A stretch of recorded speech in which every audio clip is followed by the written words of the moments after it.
हाय। तो अपन लोग चालू करने वाले हैं। ये क्या पढ़ रहे हैं बेसिकली, वुंड हीलिंग का पार्ट 2, ठीक है ना।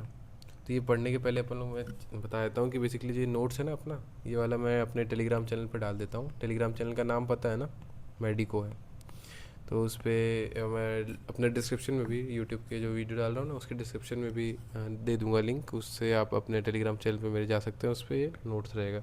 बेसिकली इससे कोई एडवर्टाइजमेंट नहीं कर रहा हूँ, रिवीजन का आपका पॉइंट ऑफ व्यू से, कि मतलब वीडियो देख लिए तो बार बार वो याद नहीं आता कि इधर था उधर था किधर था।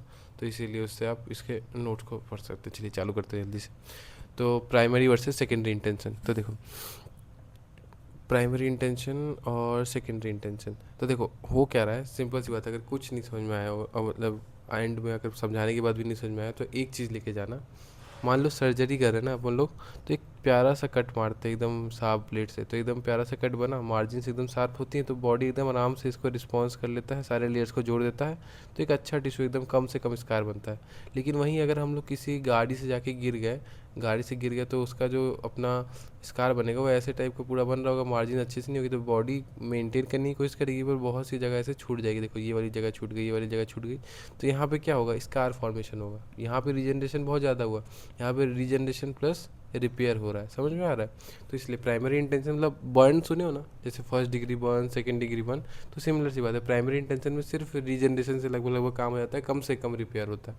इसमें रिपेयर बहुत ज़्यादा होता है क्योंकि मार्जिन बहुत ऊपर नीचे है, समझे। तो देखो इसमें क्या हो रहा है, सारे लेयर्स क्लोज हो गए हैं, मतलब दो लेयर मान लो, सुपरफिशियल और डीप मान लो, ठीक है।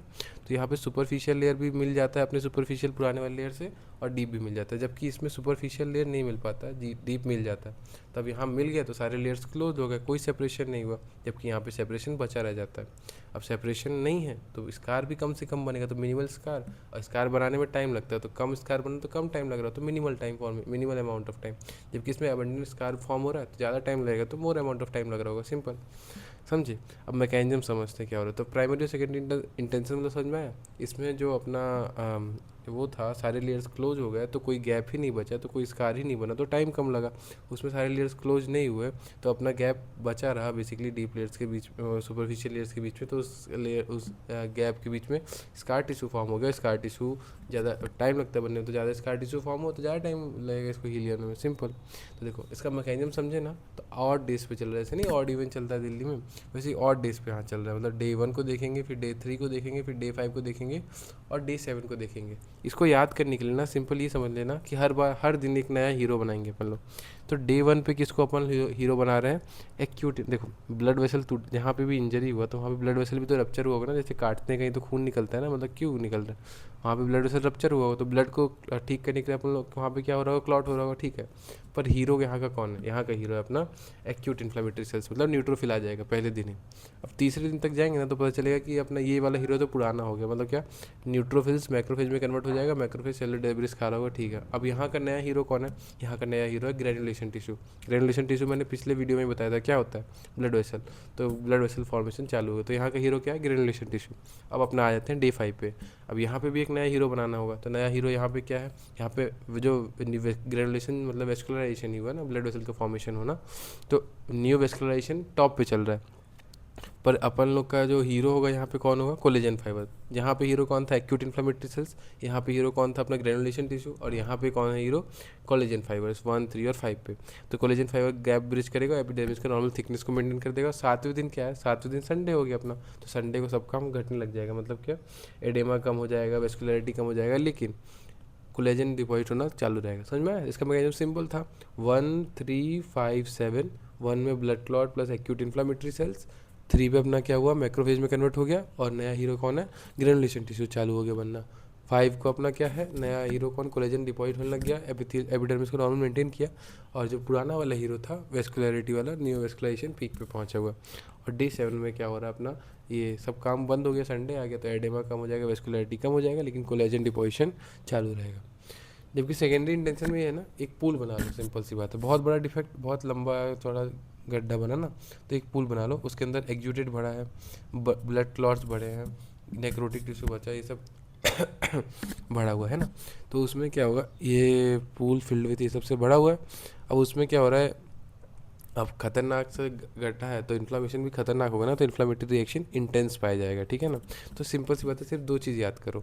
उस पूल में क्या एक्सुडेड इन्फ्लामेटरी रिस्पॉन्स वाले ब्लड क्लॉट्स, वहाँ ब्लड टूट के बना होगा, नेक्रोटिक टिश्यू ये सब फैला हुआ होगा, ठीक है, ये नहीं याद करो।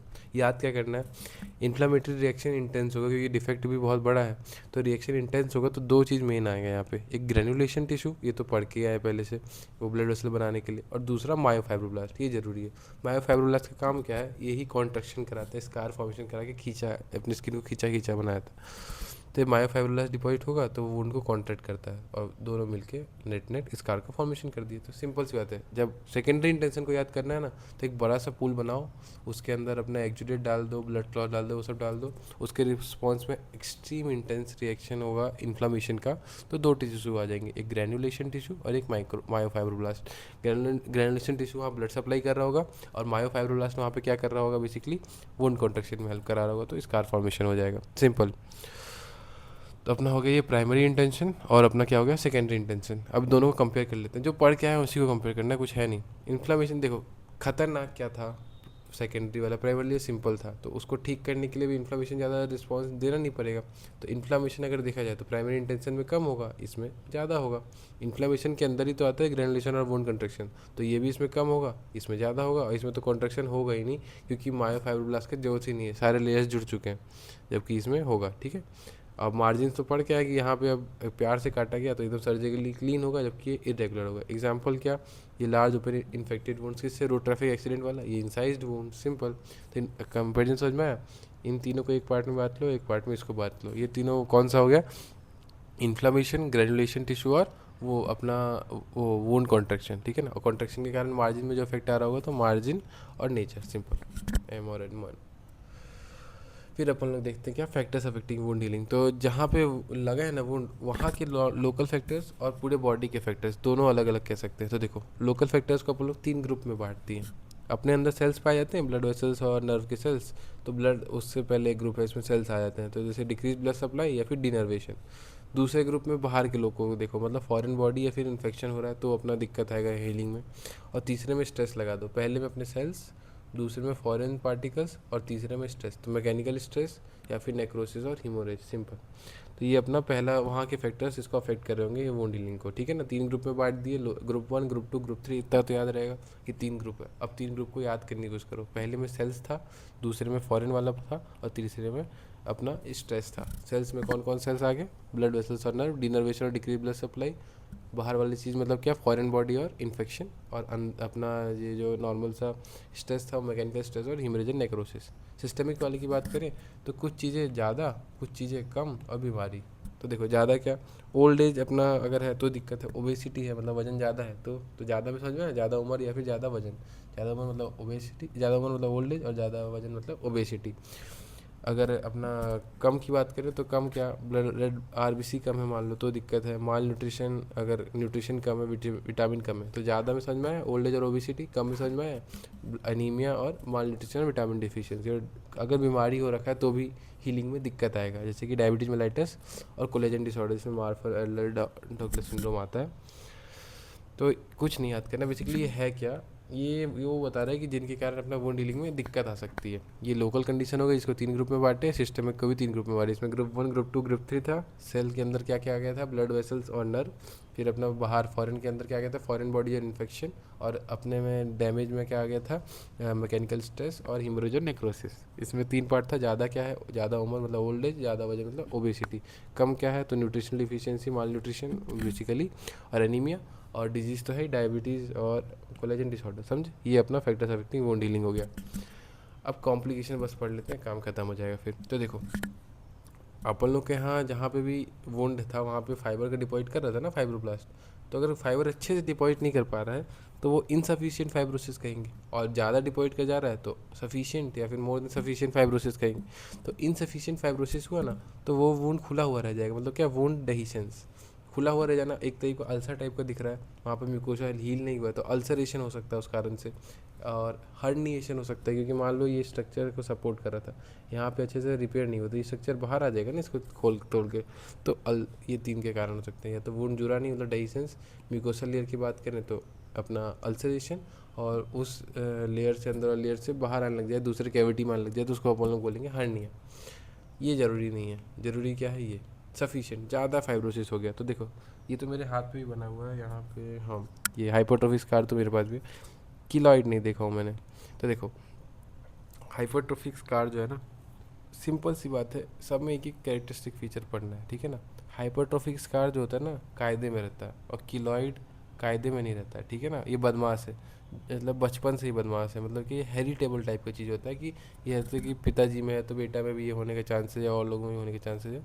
जबकि जो कायदे में रह रहा है ना वो सिखाया जाता है, ये हेरिटेबल नहीं है, वो आपके उस टाइम में मतलब आपके कैसे संस्कार है, हेरिटेबल नहीं कि अपने वंश से, समझे।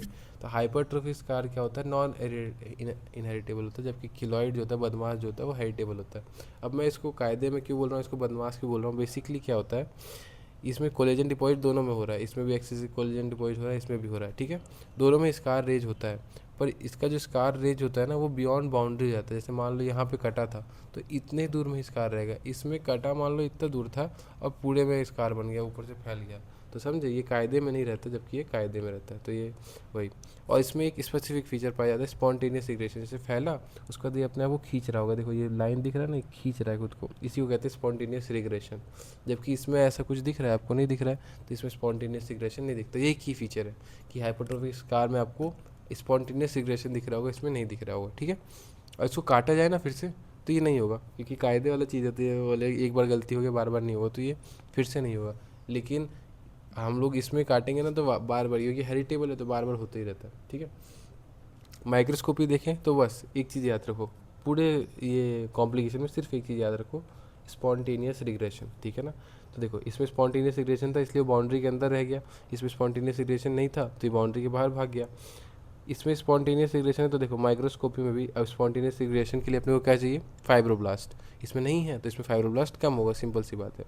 अब ज़्यादा फाइब्रोब्लास्ट है तो एडवांस टाइप का कोलेजन सीक्रेट करता है, उसको हम लोग बोलते हैं, अब सिंपल सी बात है, BMWX1 से ज़्यादा BMWX3 एडवांस होगा ना, तो वही कोलेजन 3 एडवांस वाला कोलेजन सीक्रेट करता है, वो एकदम लाइन से अरेंज होता है, लीनियर फिब्रिल अरेंजमेंट होता है।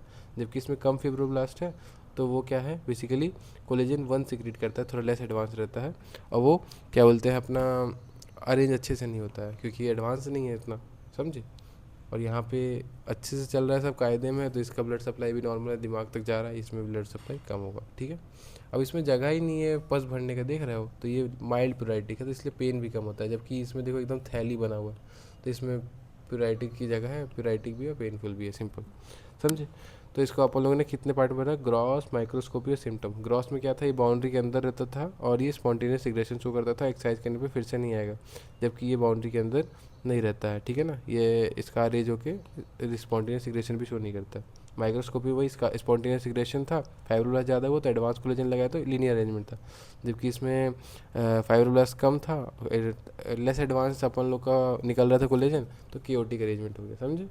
पेन में इसमें जगह पर था तो इसमें पस भर गया, इसमें पस नहीं भर पाया तो इसमें पेन हुआ, इसमें पेन नहीं हुआ, सिंपल। चलो।